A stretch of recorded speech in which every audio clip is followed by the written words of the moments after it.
It's harvest time in Chile, and amid the wine festivals, the grape farmers are finding little to celebrate. Last year's stock is piling up in vineyards around the country because owners are reluctant to sell it due to the weak dollar. Chile's become a victim of its own success.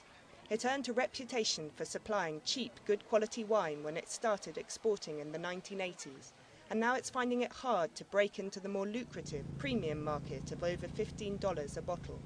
But the main issue is overproduction of grapes, which is really affecting the small and medium producers. Many of them grow a low-quality grape called Uva País, which isn't popular with the larger vineyards they sell to.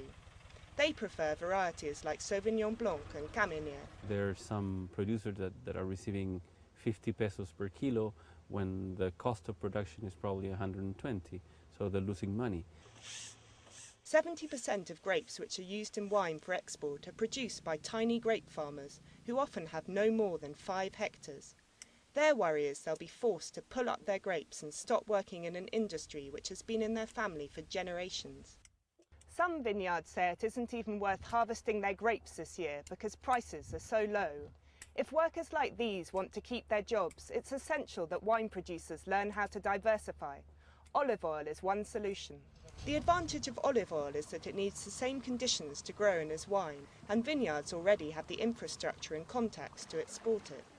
Victor Shevtsovska works for Terra Mata, a vineyard which also produces award-winning olive oil. Well, we've decided to develop the export market for olive oil because it is a good alternative to wine, which is coming through some problems.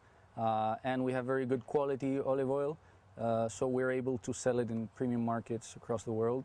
It's a very interesting business alternative. Wine analysis estimate that Chile should be producing 750 million litres of wine a year, and not the 900 million litres it's producing at the moment. That means that nearly 15,000 hectares of vines need to be scrapped. The Chilean government's offering subsidies to help wine producers branch out into sheep farming and forestry. Other vineyards are experimenting with fruit, rice, and even pet food. One thing's for certain, if they don't seize the initiative now, some of them will be forced to close for good.